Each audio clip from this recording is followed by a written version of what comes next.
두 개의 문제가 같이 묶여 있는 세트 문제, 묶음 문제가 이렇게 지문을 하나 놓고 문제가 두 개 나옵니다. 하나에는 부사를 찾는 문제입니다. 부사. 네. 이것이 없어도 되지만 부사는 그 글에서 없어도 문장은 괜찮아요. 그런데 그 부사가 있으면 문장이 훨씬 더 좋아집니다. 그 다음에 두 번째는 내용이 같은 것을 고르는 문제. 읽기에서는 가장 많은 문제의 유형이 내용이 같은 것, 그리고 주제입니다. 중심 생각. 그러니까 이것은 그 읽기를 다 읽고 어떤 내용인지 확인하고 이해해야. 제시문을 읽고 전체 내용을 파악해요. 그거 다 아는 얘기인데, 그러나 중요한 것이 조금씩 숨어 있어요.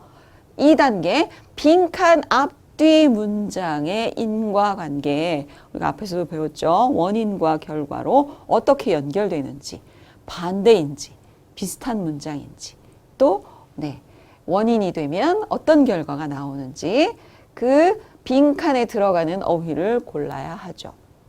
다음, 선택지를 보고 제시문에서 관련된 내용을 확인하는 거죠. 이거는 같은 내용 고르는 것. 이때 위에서 말하지 않은 내용은 절대 답이 되지 않아요. 또 하나, 일부, 반만, 조금만 맞는 것 안 됩니다.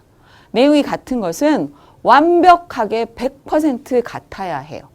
그래서 꼼꼼하게 하나씩 비교를. 피자나 햄버거, 여러분들 좋아하세요? 피자나 햄버거를 먹을 때 같이 먹는 음료가 있어요. 오렌지 주스는 잘 안 어울린다고 흔히 얘기합니다. 보통은 사이다와 콜라와 같은 탄산 음료죠. 사이다, 콜라. 한국에서는 사이다라고 부르지만 보통 스프라이트 이렇게 다른 말로 부르기도 하죠. 네, 사이다와 콜라 색깔이 다르죠. 콜라는 검은색, 사이다는 색이 없죠. 물과 같은 색. 그렇죠? 탄산음료를 함께 먹는 사람이 많다. 이게 물처럼 보이지만 이게 방울처럼 막 뽀글뽀글 올라오는 탄산이죠. 보통은 이 두 가지 중에서 선택을 하게 되는데 한국이 사이다입니다. 네. 자, 그러면 빈칸 안에 들어가는 말. 자, 미리. 어떤 일이 생기기 전에 라는 뜻을 가지고 있어요. 예문을 항상 보죠. 항상 예문을 먼저 보는 것이 좋습니다. 문법이나 단어의 설명은 중요하지 않아요. 무슨 일이든 미리 준비를 해놓으면 걱정이 없어요. 미리. 어떤 일을 하기 전에 먼저. 여러분 시험 보기 전에 미리 시험 공부를 해놓으면 걱정이 없어요. 그렇죠? 미리미리 우리 지금 공부하고 있는 거예요. 하필 다른 방법을 쓰지 않고 꼭 이것을 하게 된다. 자, 예문. 어떤 때는 문법 설명이, 단어 설명이 더 어려워요. 하필 오늘같이 가장 더운 날 청소를 하는 거예요. 다른 거 하지 않고 꼭 그거? 네, 하필. 보통은 좋을 때보다는 안 좋을 때 더 많이 쓰는 것 같아요. 하필. 하필 비 오는 날. 자, 그러면 정답은 뭐가 될까요? 두 음료를 마시게 했는데, 눈을 가리고 마시게 했는데 대부분 두 음료를 눈을 가리고 마시게 했더니 구분을 못했어요.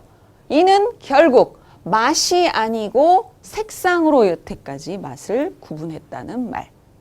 그러니까 색을 못 보니까 맛을 구분을 못했다는 거죠. 그렇죠? 그래서 결국이 되겠습니다. 네. 자, 내용이 같은 것을 골라봐야죠. 자, 그러면 다시 한번 여러분들이 읽었던 거 기억하죠? 1번부터 보겠습니다. 탄산음료의 색은 맛을 구분하기 위한 것이다. 맛을 구분하기 위해서 색상이 있다? 그 말 여러분들이 정답 찾으셨어요? 네.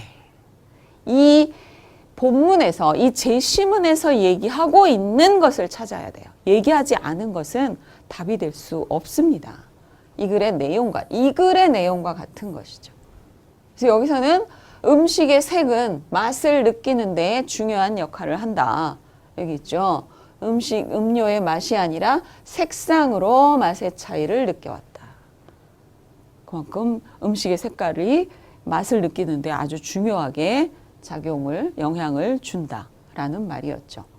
내용이 같은 것을 고르는 문제는 읽기에서 가장 많이 나옵니다. 앞으로도 계속 연습을 할 거예요. 그래서 여러분들이 이것처럼 계속 이런 문제를 많이 풀어보면 여러분이 읽기에서 실패를 하는 경우는 없을 거예요. 대부분 한국어 능력 시험, 토픽을 시험 볼 때 읽기 때문에 읽기가 너무 어려워요 라고 하는 학생들이 참 많아요. 그래서 이런 읽기 연습은 정말 많이 하셔야 됩니다. 그 첫 번째 유형으로 세트 문제 7강에서 풀어보았습니다. 여러분들 수고 많으셨습니다. 다음 강에서 저는 기다립니다. 빨리 오세요. 감사합니다.